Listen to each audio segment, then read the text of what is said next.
આજે ચૂંટણીનો માહોલ જામ્યો છે અને આ વચ્ચે કેટલાક એવા દ્રશ્યો સામે આવે છે જે દરેક નાગરિકને પોતાની ફરજ યાદ અપાવે છે।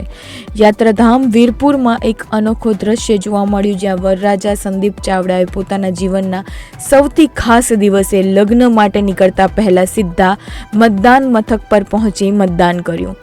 આ યુવાને સાબિત કરી દીધું કે વ્યક્તિગત ખુશી પહેલાં દેશ પ્રત્યેની ફરજ મહત્વની છે।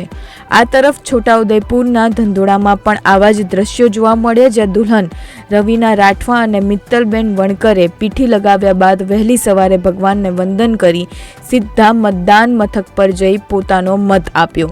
લગ્નના આનંદ વચ્ચે પણ મતદાન કરવાનું મહત્વ તેમણે સમજાવ્યું અને તમામ લોકોને અપીલ કરી કે મતદાન કરવું જોઈએ। આવી જ અપડેટ્સ માટે ફોલો કરો પ્રદેશ 24 ગુજરાતીના ડિજિટલ પ્લેટફોર્મને।